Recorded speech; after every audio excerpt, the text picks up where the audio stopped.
Agosto é o mês da consciência sobre a psoríase. Esta é uma doença crónica que ataca essencialmente a pele, mas que também pode atingir unhas e articulações.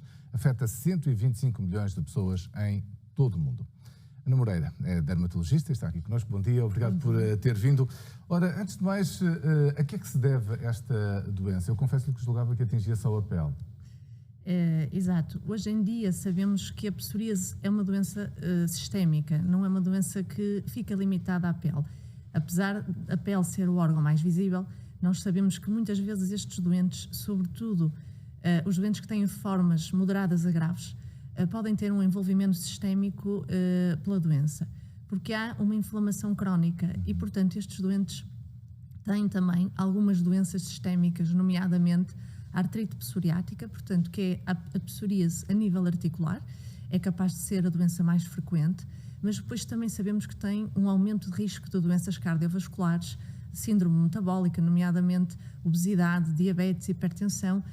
Portanto, tem mais eventos, nomeadamente infarto agudo, que estão associados. Tomar cuidado com isso, então. Muito cuidado com isso. Portanto, a abordagem. E depois também temos o envolvimento psiquiátrico, obviamente, que esta doença pode acarretar, nomeadamente um aumento de ansiedade e depressão. Portanto, nomeadamente porque as marcas são muito visíveis, não é? Exatamente. O componente social que esta doença, e como todas as doenças de pele, acarreta, leva muitas vezes a alterações psiquiátricas e de ansiedade e depressão e outro tipo de ideias, não é? Psiquiátricas que hoje em dia o dermatologista tem que estar atento e tratar não só a pele, mas toda esta dimensão e estes sintomas sistémicos desta doença. A que é que se deve esta doença? É assim, a psoríase é uma doença imunológica, é uma doença inflamatória imunológica. Existem vários fatores, nomeadamente fatores genéticos. Sabemos que tem que haver um campo genético, uma predisposição para o aparecimento da doença. Muitas vezes já está presente em pais, avós, tios, outras vezes não. Portanto, manifesta-se pela primeira vez, numa determinada geração, mas tem que haver, de facto, fatores genéticos que predispõem ao aparecimento desta doença. E depois, às vezes, por algum motivo, e nomeadamente temos vários fatores ambientais, nomeadamente após infecções víricas, infecções bacterianas, após stress, picos de stress, por exemplo, que é um fator que despoleta que não é tão quantificável, não é? Também após determinados fármacos que as pessoas tomam para outras situações clínicas, pode haver realmente e despoletar o aparecimento desta doença. Mas ela é de alguma forma depois contagiosa ou não? A doença não é contagiosa. De facto, e os doentes com psoríase relatam muito isto, há algum estigma em relação a esta doença. Pela questão visual, não é? Pela questão visual, exatamente. Muitas vezes as outras pessoas ficam, de facto, muito centradas nas lesões, olham muito para as pessoas, para os cotovelos, que é uma zona, para os joelhos, que são zonas muito visíveis, não é?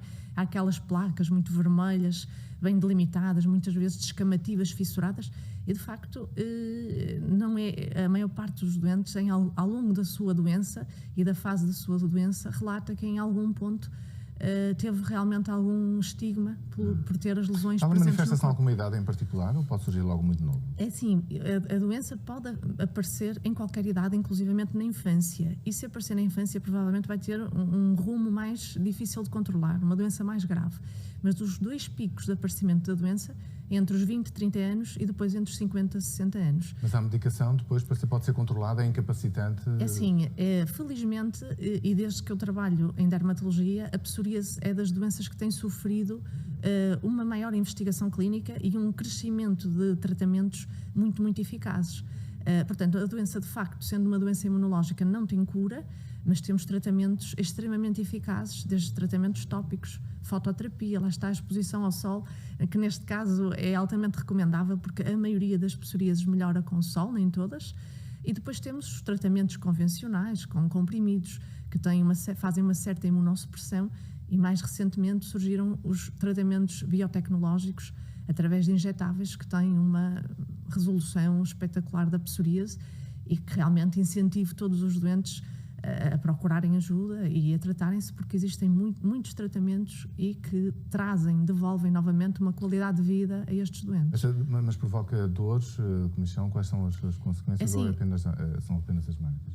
Não, a doença pode provocar efetivamente prurido, não é? Nós sabemos que o prurido pode às vezes até ser mais incapacitante que a própria dor e também pode provocar dor, porque muitas vezes quando temos psoríases, por exemplo, localizadas ao nível da palma e das plantas, efetivamente, uma psoríase plantar faz com que o doente ao caminhar sinta muita dor.